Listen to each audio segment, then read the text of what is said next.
जब अहले खिरत की बातों पर कुछ जाहिल शोर मचाते हों, जब अहले खिरत की बातों पर कुछ जाहिल शोर मचाते हों, जब बुलबुल हो तस्वीरें चमन और कौवे गीत सुनाते हों,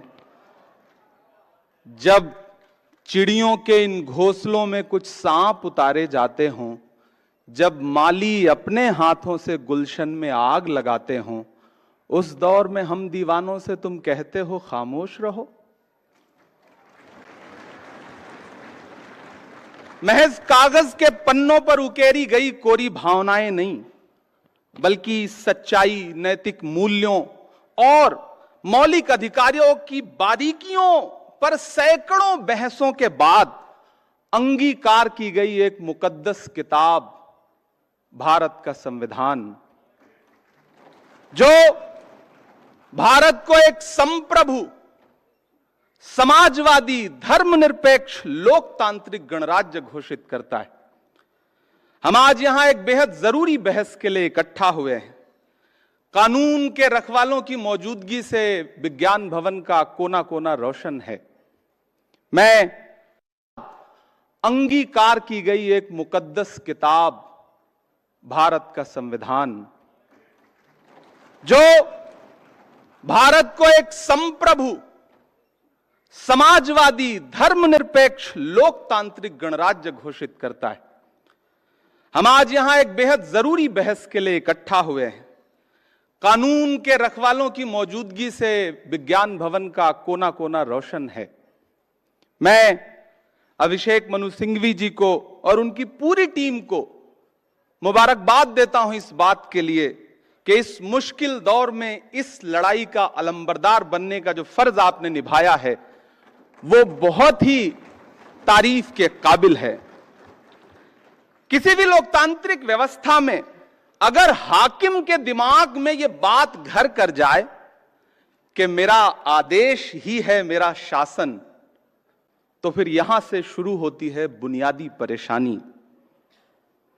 जिनके जहनों में फिल्मी डायलॉग घर कर जाते हैं, उनकी नजर में संविधान के पन्नों की अहमियत नहीं रह जाती है। साथियों, याद करिए, संविधान निर्माता डॉक्टर बाबा साहब अंबेडकर जी कहते थे कि आर्टिकल 25 संविधान की आत्मा है।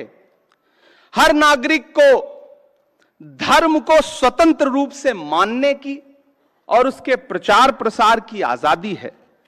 लेकिन मौजूदा सरकारें संविधान की रूह के साथ छेड़छाड़ कर रही हैं।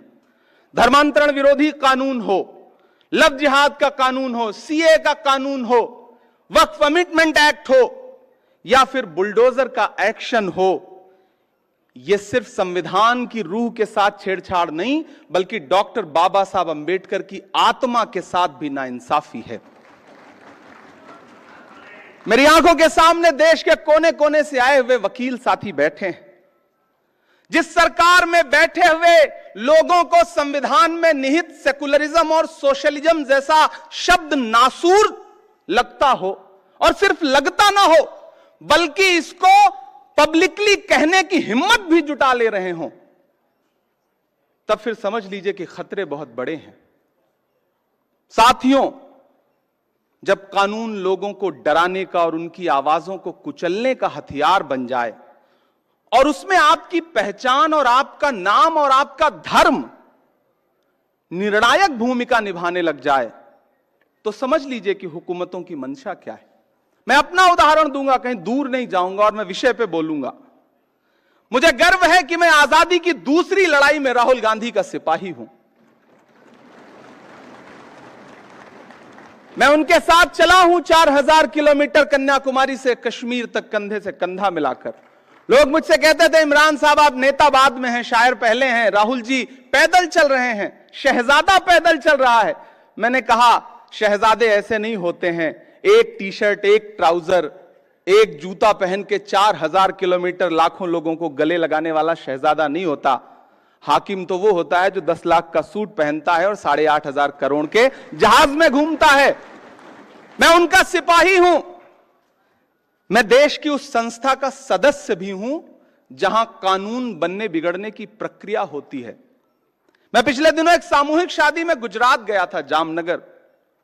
बड़ा अच्छा कार्यक्रम, 51 जोड़ों की सामूहिक शादी।